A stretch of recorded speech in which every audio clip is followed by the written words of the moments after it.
challenges ahead, what audiences want, new technology, partnerships, basically how we're going to survive and thrive into the future. But arguably the most pressing challenge we have is how we're going to adapt and respond to the climate crisis and create a more sustainable world, mitigate the risk to our businesses, society and the planet around us. Our industry has an opportunity that goes beyond the need to decarbonise, coordinate and improve environmental impact with all the kind of cost savings, efficiency, commercial opportunities, compliance and other good stuff that goes with it. We are uniquely placed to reach audiences in their homes and lives with content that informs, inspires and reflects the world around us, driving wider sustainability action and behaviour change. This is a topic close to my heart. My name is Claire Candola. I co-lead Fugitivity. We are a strategy and innovation consultancy that works with media companies to transition or work with them on the transition to become sustainable, purposeful, profitable businesses. But you've come to listen to these guys, our panelists today, who are all driving their company's sustainability both on screen and off. And I'm delighted to welcome with us, firstly, Jeremy Mathieu, Head of Sustainability ITV, driving force behind their pretty impressive climate transition plan. Then we have Sally Mills, Head of Sustainability for BBC Studios, where they're responsible for production and on-screen sustainability for 2,500 hours of content a year, so no small job there. We have Lovell Wolf, who is a senior partner with now called SLR, but was formerly Carnstone Partners. So they're sustainability consultants, and they are behind the Responsible Media Group that's been for 20 years, I think, pulling together media companies with some purpose, and also been heavily involved in driving the streaming carbon tooled impact. And then at the end, but by no means last, we have Charlotte Bois-Monnier, who is Head of Strategic Planning, Sustainability and Ad Tech at RTL Netherlands, and took a lead, which is really interesting, as part of a strategic drive, that's taken the lead integrating sustainability throughout their business. So thank you all for joining us. Just quickly, before we jump into what they've got to say, I've got a couple of questions for you. Firstly, who works for a company with a sustainability strategy? Excellent, that's a few. So let's ask another question. Who knows if their company has a sustainability strategy? Okay, so cool. And then my next question, who is responsible for sustainability within your organisation? Anyone here responsible for it? In a way. Alright, so that was a trick question because actually we're all responsible for it. We've all got a part to play in this. But whatever stage you or your business is at, you're going to learn a lot from these guys today. I know you're going to walk away with insights that are going to be impactful, engaging, and helpful. Because hope is something we need, I think. All right, so welcome to you all. Let's get going. Could each of you introduce yourselves, your responsibilities, and what your organisation's current sustainability activities and goals are? Just, drive in. Should I start? Yeah. So Jeremy works with ITV. So my role is to translate everything that's happening in the world of sustainability and environment into something that's relevant and coherent for the business. So part of it is following regulation, and there's a massive amount of regulation that's coming our way. So we need to make sure we translate what all that means to the business. We can integrate it. Part of it is market driven. So customers are asking more and more. For us, whether it's our broadcasters from the ITV studio side of things, or the advertisers, they're asking us to do more. And this fundamentally an operational question: how do we continue to operate and to do well as a business in a world that is changing? And climate change is definitely going to be changing things around us. So how do we understand what's relevant for our business? How do we make sure that we prioritize the right things? How do we upskill people across the business? How do we support people across the business?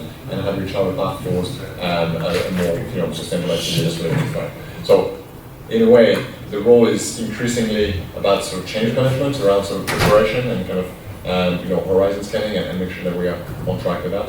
As much as it is about delivering specific projects, which is where it gets really, really interesting when we start to really integrate the climate strategy with our business strategy. So there's no two things that are in conflict with each other that actually work together. And that's something we definitely want to come back to. And Sally, you deal with production, so you're dealing with on-screen and actually the cost of making these programmes. I do. So I'm Sally from Head of Sustainability for BBC Studios. Just 2 seconds on what BBC Studios is. That is the commercial arm of the BBC Group. Two major operational areas. One is the global content studio, and the second side is the global media and streaming. So we have channels all around the world. We have Britbox International, the global streaming service, WKTV, BBC.com, as well as Claire says 2,500 hours of content that we produce and invest. So that's what BBC Studios is. In a nutshell, our strategy is it's a three-pillar strategy. We have net zero, so delivery against our carbon footprint, ongoing reductions aligned with science. We have nature positive, which is looking at our nature footprint, so how we impact biodiversity and how we are working to reduce that. And then thirdly, we have people positive, which comes back to Claire's point around on-screen and how actually a lot of our power in the media industry is the brain print. So working with the audiences globally to inspire, inform and educate. And I'll hand across. Yeah, but further, Charlotte, well, because you're obviously a broadcaster as well, so maybe because what you're doing is something slightly different that sits across the industry, and you're interested in on-screen as well as corporate. Sure. Good afternoon, everyone. My name is Charles. I'm French, but I'm based in Amsterdam, as I work for RTL Netherlands, which is the Dutch subsidiary of RTL Group. So if you know about N6 in France or RTL Mediengruppe in Germany, we are all part of RTL Group. RTL Netherlands, we are the leader in the Dutch market for TV broadcast business, and we also have a big footprint in streaming, of course. And my role is including different teams on strategic planning and ad tech, but today I'm wearing my sustainability hat. It's a journey, it's a topic that we started 4 years ago in the middle of COVID. And basically it's about two pillars. The first one, the initial one, is about reducing our environmental footprint. We focus on the CO2 equivalent emissions, but also on the energy itself. And the second pillar, more recent, but where we think there is even more impact as a media company, is what we call climate storytelling. How we use our content, our stories, we just already mentioned it. How we use our reach and the stories we tell every day to educate, create awareness on those topics, and help the society to transition. Will, it's not so much what you're doing in your company, it's what your company is doing for the industry, isn't it? Yeah. Hi everyone, nice to meet you all. My name is Will. I work for a company called SLR, Specialist Sustainability Consultancy. We also run, so we do lots of work one-to-one with clients, supporting their sustainability strategies and also the implementation of those strategies and reporting. But we also run a couple of industry initiatives. One's called the Responsible Media Forum, as Claire mentioned before, which is a bit more of a kind of a group of, I think, 26 media companies. I'm looking at some of the companies in the room that are part of that. And that's more of like a blue sky kind of, what are the social and environmental issues that the media sector faces uniquely, and how can we address them? And these have been touched on. You know, we talk about the impact of content, but then we also have the operational emission side of things as well. And that's where DIMPACT comes in, which is the initiative that I run, which is all about understanding and measuring and starting to reduce the emissions from serving content digitally. Here in my capacity as the DIMPACT guy today. Yeah. And that's interesting, we're looking at, evaluating and looking at the carbon burn, particularly streaming or production. But Jeremy, you talked about prioritisation as being something, coherence and prioritisation as being part of your remit. How do you go around evaluating your footprint and your impact? Yes, the metrics and tools, but how do you then prioritise what you're doing? There's so much that we need to do, there's so many moving parts. We were talking about beforehand just how many bits there are to try to pull together to get a clear picture of what it's costing us to put this content out. How do you evaluate this? How do you prioritise it? And is that something that's just you, or how does that interact with the industry? Yeah, so I think the sustainability field has been evolving a lot over the last 10 years, and it looks nothing like what it was 10 or even like 5 years ago, and mostly has been driven by regulation. And nowadays, well, I'm until recently we had on net zero goals on one side, which was all about how do we reduce our footprint, how do we measure our footprint as a business, how do we reduce that on one side. Then we had how do we assess the climate risk to the business, both in terms of physical impact of climate change, but also the transition to net zero economy, something called a TCFD framework, some we may be on the hook for that one as well. So how do we understand how business, our bottom line is going to be impacted by this whole climate topic, and how do we manage that? And then we have commitments on screen stuff. And it was starting to get quite tricky because we were spreading ourselves into loads of different initiatives, drowning out the data, and everything else. So this year we published what we call the Climate Transition Plan, which is going to be the new, the new lingo that all companies want to start to come up with. That really synthesizes, all the different topics that I just mentioned, net zero, climate risk, everything else we're doing into one coherent plan. And as part of that, which enabled us to think about, okay, what drives value to the business? Where do we put our effort and energy in a way that helps us to meet regulation, but also drive value? And for us, it's going to be obviously a big pillar around cutting our emissions from production activities. As a group, our emission, 60% of our emissions come from production activities, whether our own Nextv studios or stuff with permission.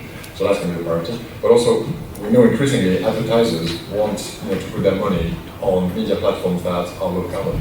And that mostly brands and media agencies are talking about optimizing the carbon of their media plan. So we need to be able to demonstrate that we understand the footprint from placing an ad on ITV platforms, and we are able to reduce that carbon. So these kind of things that really help us to think about, okay, of all the 50 things that we could be focusing on, what are the 5 that we can do well this year and move things forward? And then what can we do internally? How do we work with the industry to collaborate? Harmonize the methodologies and the standards that we need to follow, and so on. Hence why I can work closely with Impact, with the rest of the our peers across the sector, to make sure we have a coherent approach towards driving change. And so, as I said, Will, you talk about working within Impact and within responsible media. Do you find that there's tension between the different players in the market, or do you find there's good collaboration? We all trying to achieve the same aim, yeah? Yeah, I mean, Impact actually started with some work that the University of Bristol did with the BBC. And there was a responsible media forum meeting where people were saying, oh, we actually don't really fully understand the impact of streaming or serving newspapers now online, this kind of thing, but we need to. And someone from the BBC piped up and they said, oh, we've actually done this study with a university, it's kind of backed by academia.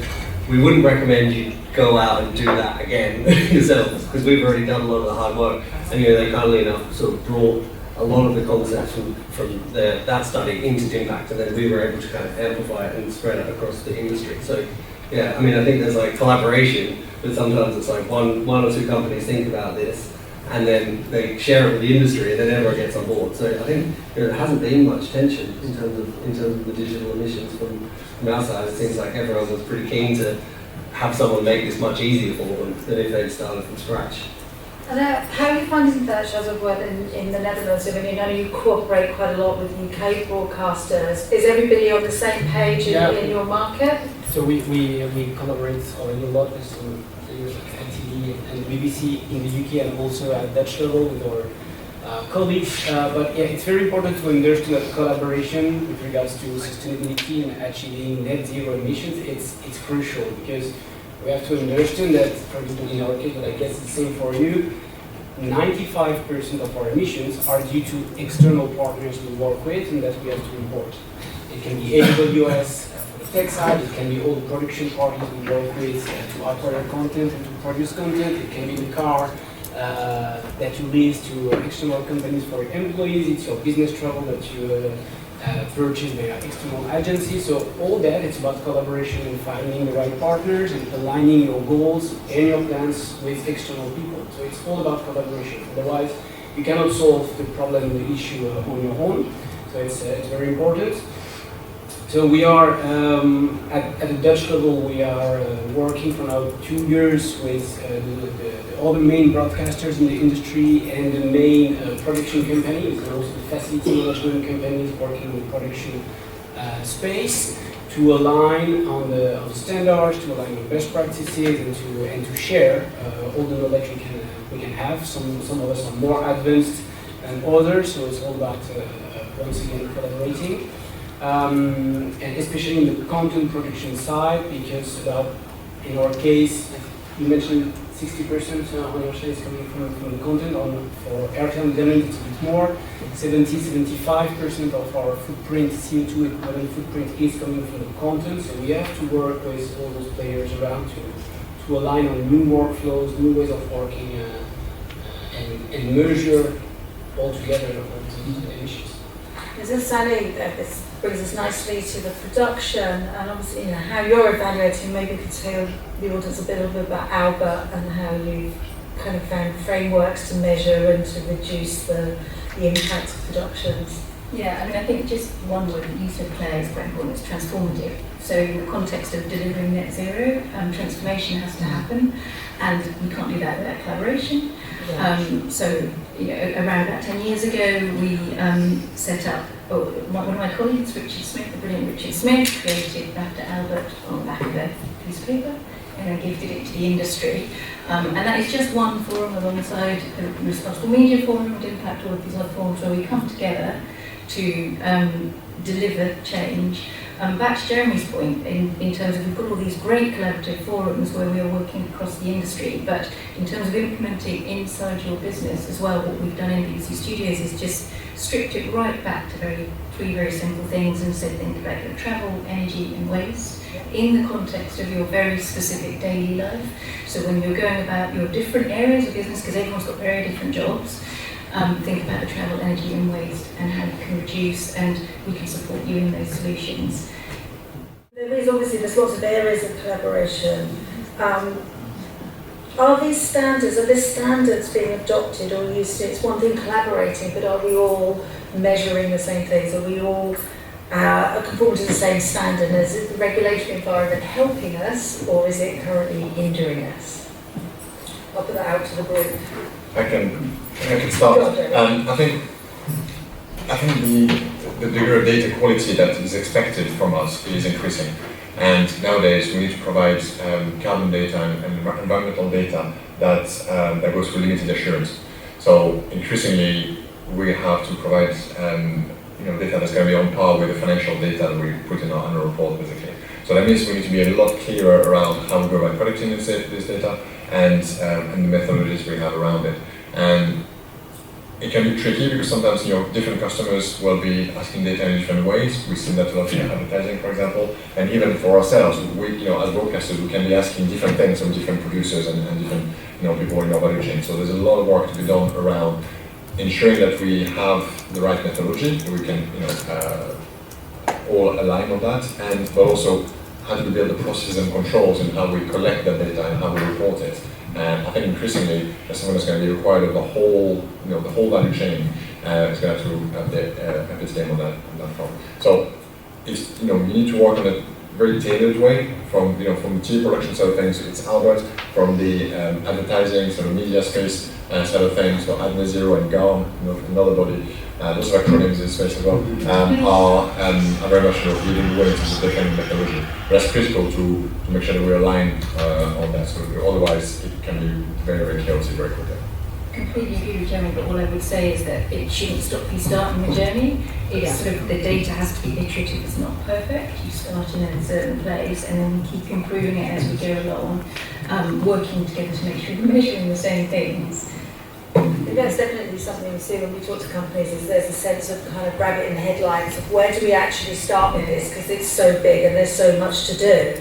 But just getting started somewhere. I know when we talked beforehand, you said, I saw we needed to do something and we just started getting on with it. Yeah, I think we are facing a very massive climate crisis that we all have to face and solve together. So we have to be ambitious, we have to dream big, but we have to start small. It's such about change management, as you said, Jeremy. We have to find use cases, success stories to tell internally, and to trigger change. So there can be small things on specific areas in the business. We have started on the content side, but we are also now doing, for example, some POC on the digital advertising space, which is another quite messy environment, very complex, with a lot of different stakeholders, complex value chain. So data collection is not perfect, but we have to start to learn, and that's a bit the thing with sustainability and going towards net zero. It's sometimes 2 steps forwards, 1 step forwards, 2 steps backwards. So the more you dig, the more you investigate, the more you realize that it's difficult, and data collection can be very, very complicated. But it's about finding concrete use cases, success stories to continuously learn in business. And to take this out further, I mean, when we talked about, although the Responsible Media Forum started in the UK, it's growing and you're getting more and more international. What are you seeing happening internationally in terms of the level of interest in measuring and in quantifying what we're doing? Is that a response to regulation, or is that because there's genuine interest in trying to become more responsible and more impactful in our businesses? Yeah, well, I think it's both. I know that if there's any companies with significant operations in the EU, which I'm sure there are, the EU Corporate Sustainability Reporting Directive is forcing companies to actually articulate their impacts, risks and opportunities related to sustainability in probably a bit more of an honest way than they probably have had to in the past, and also in a more robust way. So I think that is kind of coming from regulation. But you know, in the US, we see a lot of the broadcasters and streaming companies there doing loads on content sustainability, which isn't a regulatory mandate. I mean, I'm not a huge expert in this area, but I think there's motivation to just stay relevant when it comes to this kind of content as well. But that's really interesting. That takes us to the next point. And Sally, this is obviously your area. How is content being made more sustainable, both in terms of production, but then for the other guys in terms of distribution? And we touched on this when we talked about earlier. What is happening? What are the steps to make production more sustainable? So in terms of off-screen sustainability, reducing the carbon footprint. I'm talking about off-screen. We'll get to on-screen in a minute. There, as I said, there's this Albert BAFTA forum that is in the UK that is looking to also footprint and do carbon action plans for productions all around the world, not just in the UK. In BBC Studios, we've managed to footprint, or for our UK production, 98% of our productions, and that's no mean feat. It is a really engaged piece of work. Productions have to focus on their travel, energy and waste. There is collaboration forums to share those innovative and pioneering strategies. So for example, in energy, we've switched to HVO fuel away from diesel, and we're working on transitioning towards batteries. And it's really important to notice that it's not just about transitioning into a more sustainable future at a really granular production level, but you can save money as well as carbon here. And something like the Platinum Party in the Park, it didn't just save huge amounts of carbon in transitioning to more sustainable ways of working on the energy, but it saved money. It saved over £10,000. So it's not just people have a worry and a concern that moving to a sustainable way of working is going to cost them. That's not always the case. There are opportunities here to be more efficient and to really scrutinise what you're delivering from a carbon point of view. Quite often comes hand in hand with cost saving as well. And that's something that when we talk to businesses is really important to understand, that there are cost savings. If you look at the travel, reducing the travel, it's going to save you a load of money. And there's additional there, so it's saving money, there's commercial opportunities, but also create better social impact. So if you're actually developing skills and you're engaging teams locally on location rather than flying a load of people in, you're saving money, you're creating impact, you're reducing your carbon burn. It's like a win in every sense, And just to add another dimension to that, so efficiency is definitely something we talk about a lot. The other thing we talk about a lot is innovation, because there's no way we're just going to carry on, hitting our business goals. For IT studio, we want to grow the business by 7% per year. As we grow, how do we keep growing the business in terms of production, the volume production that we do, whilst also slashing our emissions, in absolute terms year on year? And efficiency can get you, part of the way. But if you look, project yourself to 2030, when our targets, the first kind of national targets we have, we need to have reduced our emissions by 30% compared to 2020 level, whilst having grown the business. So efficiency is one thing, but also needs to start innovating. It's something that we're good at innovating, but that means we need to change the way we think about how we make the programs. So for example, that means looking at remote production and remote virtual studios and all kinds of new things that are just coming up now, but that will have to scale up quite a lot to help us to produce the volume that we need to produce and the quality that we need to produce, but also, absolutely slashing the emission. So innovation is definitely something that's on our radar. Within Nextv Studios, we have a global innovation hub, so a very sort of specialist unit looking at driving innovation basically, and sustainability is very much at the heart of it. And this is also where we need to work with the rest of the sector in terms of suppliers, in terms of all the different parts of the ecosystem, so we can all work towards that innovation and kind of like projecting ourselves, medium term. How do we produce content? How do we deliver our content in a way that we pretty much do, but having slashing emissions? And if we look at some of the sort of production practices previously where we had goals, we had to get content out the door. There was a lot of waste of resources, that sets, costumes, locations, things that we use once and then dump to take like people out, producer after producer flying out. It's good business, and it's better use of resources often to find innovation, whereas you have somebody that shoots on location or over there for you while you're here remote filming, as you say. It's just innovation, so not just short term but long term as well. So it's mapping it out Yeah. up to 2030. So we've got schemes that are in place now to grow local crew in key territories where we know we'll be filming in the run up to 2030. So at the moment, Planet Earth 3 use local crew in 27 countries, but we've got schemes in place that will hopefully grow that over time as well. So it might not happen now, but it might be intriguing. That also leads to something else which we haven't planned for, but the need to develop skills and develop capabilities across the business to be able to support us to 2030, 2040, 2050, and also to keep our industry relevant. Because one of the challenges with the smaller companies, and we talked about trying to bring some of the smaller suppliers that you have, the production companies on board, is they're already running at maximum, so we have to develop new skills and capabilities for them to be able to adopt a lot of these practices.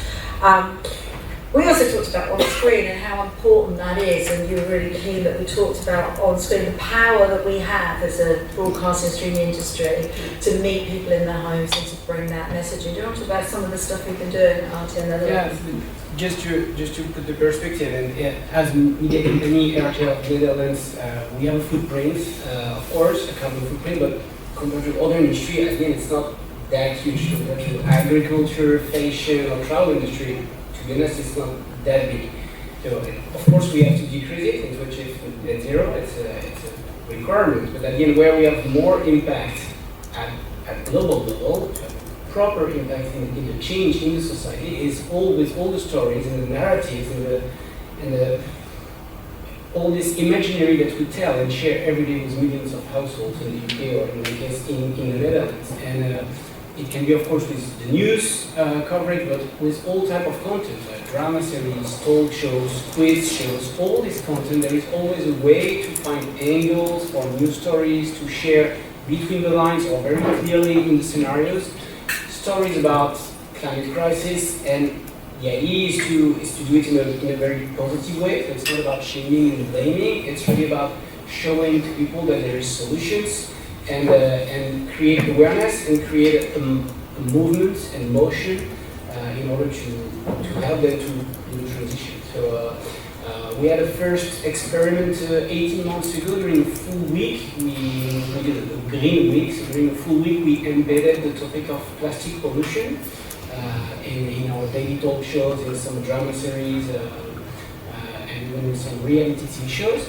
And we saw a very positive effect, both on the image and marketing side. So with the surveys that we conducted, we saw that users see the value in terms of they recognize a better branding, better image for RTL, for our channels, and we also see an impact in their behaviors. More than 50% of the people who watched some of the content about where plastic pollution topics were embedded said, okay, thanks to your story, thanks to the solutions that you bring to the table, I feel more capable to drive change in my own habits. On screen, the messaging, the storytelling, the behaviour change that we can affect, and the cost of production. And certainly you've got some big productions that go out, like Below Zero is a really good example, Planet Earth 3. Do you see, how do you weigh up internally in your editorial that trade-off between the cost of production, like the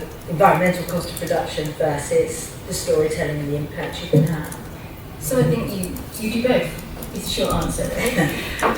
So I think it's worth saying just up front, we've got a couple of examples we can talk about that on the screen practice, but just there's a hunger for this. It's worth saying there is a hunger. So we know in UK alone, I think 66% of our audiences want more environmental and nature and climate related content. There's a real hunger in the audiences, and that is reflected globally as well. Yeah. There's a corporate hunger for it.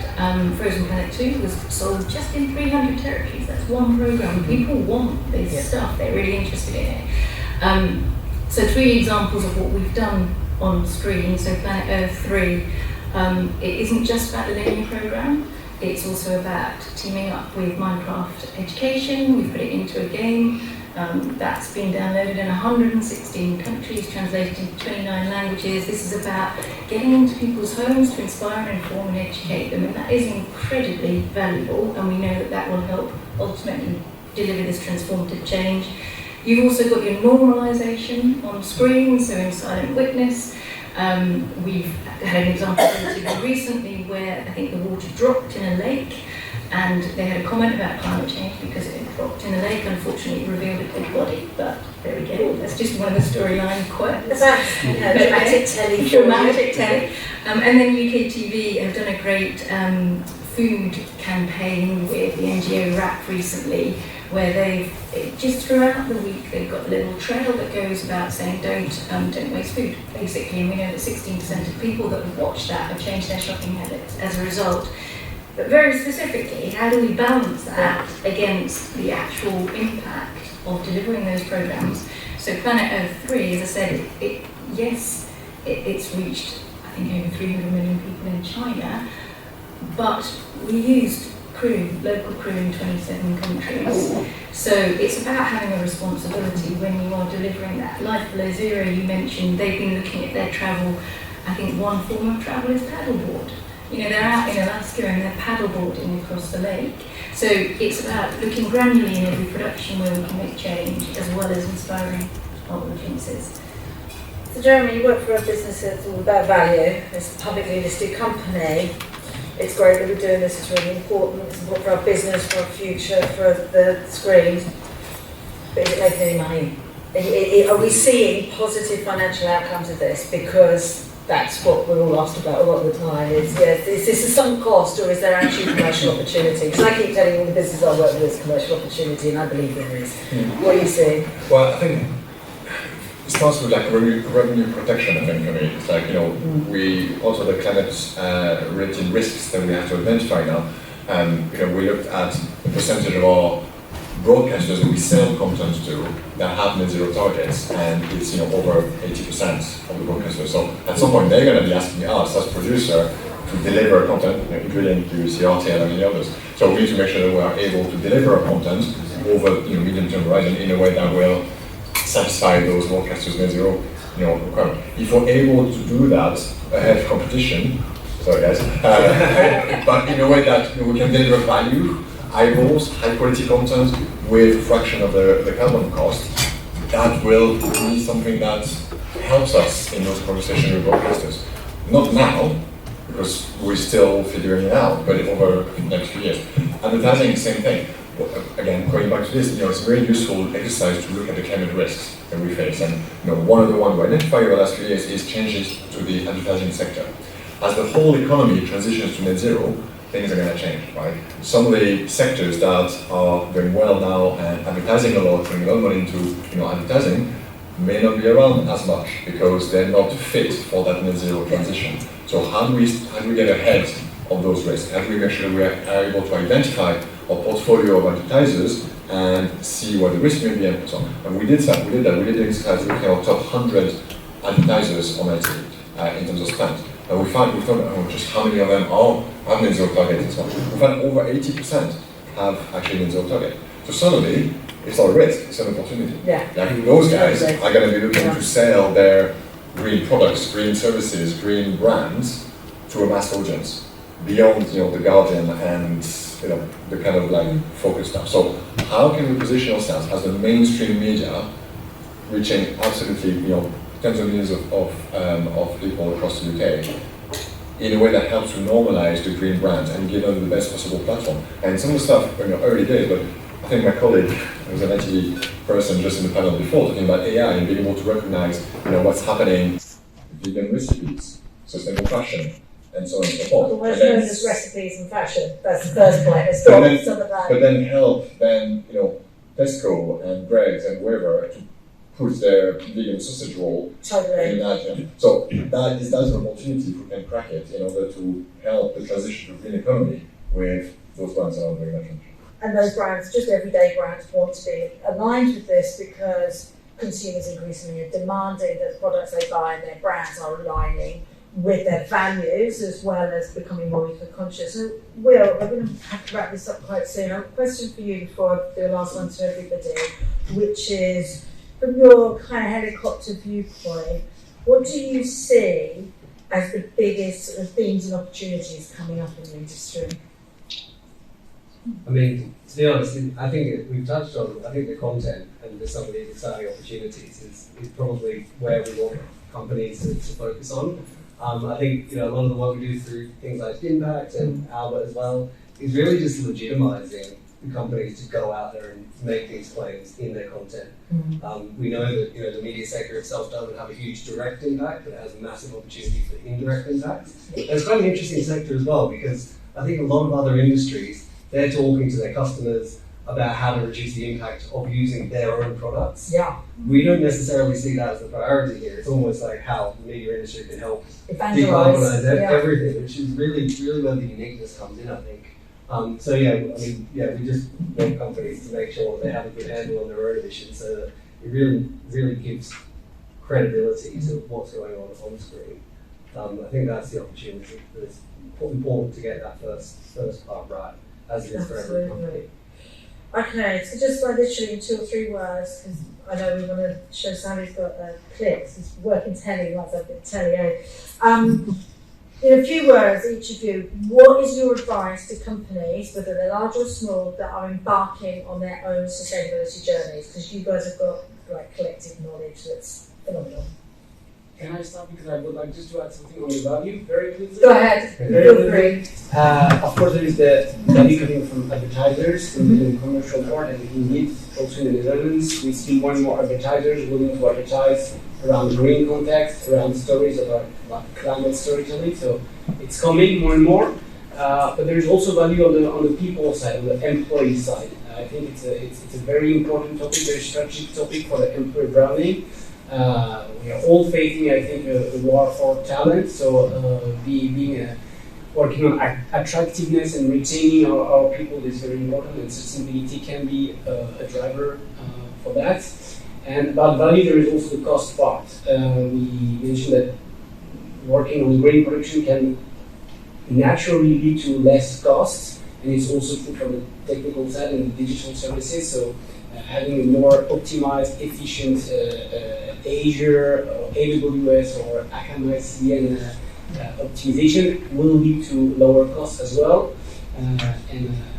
So it's also important to have that for the value. And if I can follow up on the... This is like 3 on the words. conclusion, okay. Nice and short. Should we keep the question for you? No, I just going to say, if when you finish, it would be nice to have questions. So. Okay. So one word, I think it's very important to keep educating and creating awareness internally and externally, once again about collaboration and partnership, and internally at every level, within your team's level, but also at board level, top management level, to create a culture all across the company. Culture. That's the words. I think my advice is don't wait till you have perfect data to start taking Don't action. wait. I mean, just like it's really just about having a good enough resolution to understand where the hotspots are, and then just trying to do what you can to reduce that impact or maximize the positive impact, should I say. And I think don't think about sustainability as siloed within someone who has a sustainability role. I mean, a good example is with Impact and Jeremy's team at ITV. It's not really even your team, is it? Tim and Matt, aren't they? So they're on the technology team because they're talking about the emissions of distributing content. These are just great people that have huge amounts of knowledge that don't have a sustainability role, and maybe they've got something, but they're not in the sustainability team. So I guess it goes to the culture points. Understanding how your job can be a climate job, in the words of Project Drawdown, which have some very good resources on how to make your job a climate job. So look it up. Project Drawdown. That was going to be my one, so I'll keep my job, Sorry. but I'll add a second, which is don't forget nature. So we've talked a lot about carbon today, but biodiversity, that's the regulation is incoming. It's equally important, and it needs to be captured in the clip that we will come to in a minute. One of the clips, what we did, instead of showing fireworks, we thought we would use drones to showcase nature to the world. But I'm sharing. So what brace yourself, things are going to accelerate a lot now. Yeah. But I read a quote earlier, and this would be my note, which is the antidote to doom is doing, from a professor at Penn University, and I think that's kind of sums up what you were saying as well. So just get on with it, okay? It's, any movement is good movement, I think.